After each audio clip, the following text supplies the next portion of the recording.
ರಾಜ್ಯದಲ್ಲಿ ಕಳೆದ ಕೆಲವು ದಿನಗಳಿಂದ ಹಲವು ಕಡೆ ಅಬ್ಬರಿಸುತ್ತಿದ್ದ ಮಳೆಯ ಪ್ರಮಾಣ ಇನ್ನು ಮುಂದಿನ ದಿನಗಳಲ್ಲಿ ಇಳಿಕೆಯಾಗುವ ಸಾಧ್ಯತೆಗಳಿವೆ. ಹವಾಮಾನ ಮುನ್ಸೂಚನೆಯ ಪ್ರಕಾರ ವಿಶೇಷವಾಗಿ ಕರಾವಳಿ ಹಾಗೂ ಮಲೆನಾಡು ಜಿಲ್ಲೆಗಳಲ್ಲಿ ಮಳೆಯ ತೀವ್ರತೆ ಕ್ರಮೇಣ ಕಡಿಮೆಯಾಗಲಿದ್ದು, ಆಗಸ್ಟ್ 31ರವರೆಗೆ ಕೆಲವು ಕಡೆ ಮಾತ್ರ ಸಾಂದರ್ಭಿಕವಾಗಿ ತುಂತುರು ಅಥವಾ ಸಾಧಾರಣ ಮಳೆಯಾಗುವ ಸಾಧ್ಯತೆಗಳಿವೆ. ರಾಜ್ಯದ ಬಹುತೇಕ ಭಾಗಗಳಲ್ಲಿ ನಿರಂತರವಾಗಿ ಸುರಿಯುತ್ತಿದ್ದ ಮಳೆಯಿಂದ ಕೊಂಚ ವಿರಾಮ ಸಿಗುವ ನಿರೀಕ್ಷೆ ಇದೆ. ಕರಾವಳಿ ಜಿಲ್ಲೆಗಳಲ್ಲಿ ಸದ್ಯ ಕಂಡುಬರುತ್ತಿರುವ ಮಳೆಯ ಅಬ್ಬರ ಮುಂದಿನ ದಿನಗಳಲ್ಲಿ ಗಣನೀಯವಾಗಿ ತಗ್ಗುವ ಸಾಧ್ಯತೆಗಳಿವೆ.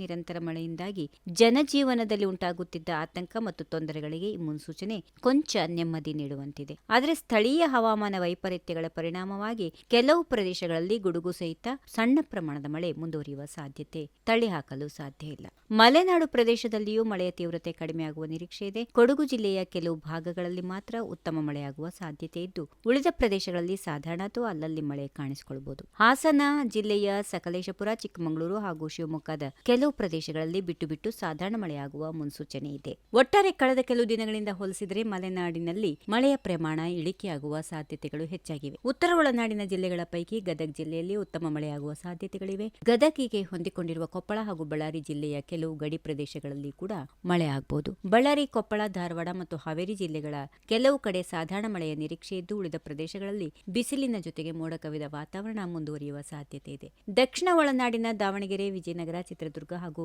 ತುಮಕೂರು ಜಿಲ್ಲೆಗಳ ಕೆಲವು ಪ್ರದೇಶಗಳಲ್ಲಿ ಅಲ್ಲಲ್ಲಿ ಸಾಮಾನ್ಯ ಮಳೆ ಆಗಬಹುದು. ಉಳಿದ ಜಿಲ್ಲೆಗಳಲ್ಲಿ ಮುಖ್ಯವಾಗಿ ಬಿಸಿಲು ಮತ್ತು ಮೋಡ ಕವಿದ ವಾತಾವರಣ ಕಂಡುಬರುವ ನಿರೀಕ್ಷೆ ಇದೆ. ಮಧ್ಯಾಹ್ನ ಅಥವಾ ಸಂಜೆ ವೇಳೆಯಲ್ಲಿ ಕೆಲವು ಕಡೆ ಸ್ಥಳೀಯವಾಗಿ ತುಂತುರು ಮಳೆ ಸುರಿಯುವ ಸಾಧ್ಯತೆಗಳು ಇರುತ್ತವೆ. ಒಟ್ಟಾರೆಯಾಗಿ ಸದ್ಯದ ಹವಾಮಾನ ಮುನ್ಸೂಚನೆಯ ಪ್ರಕಾರ ಆಗಸ್ಟ್ ಅಂತ್ಯದವರೆಗೆ ರಾಜ್ಯದ ಬಹುತೇಕ ಭಾಗಗಳಲ್ಲಿ ವ್ಯಾಪಕ ಪ್ರಮಾಣದ ಭಾರೀ ಮಳೆಯ ಸಾಧ್ಯತೆಗಳು ಕಡಿಮೆಯಾಗಿದೆ. ಕೆಲವು ಪ್ರದೇಶಗಳಲ್ಲಿ ಮಾತ್ರ ಸ್ಥಳೀಯವಾಗಿ ಮಳೆ ಕಾಣಿಸಿಕೊಳ್ಳಬಹುದು. ಹೀಗಾಗಿ ನಿರಂತರ ಮಳೆಯಿಂದಾಗಿ ಅಸ್ತವ್ಯಸ್ತಗೊಂಡಿದ್ದ ಕೃಷಿ ಚಟುವಟಿಕೆಗಳು ಹಾಗೂ ದೈನಂದಿನ ಜನಜೀವನ ನಿಧಾನವಾಗಿ ಸಹಜ ಸ್ಥಿತಿಗೆ ಮರಳುವ ನಿರೀಕ್ಷೆ ಇದೆ.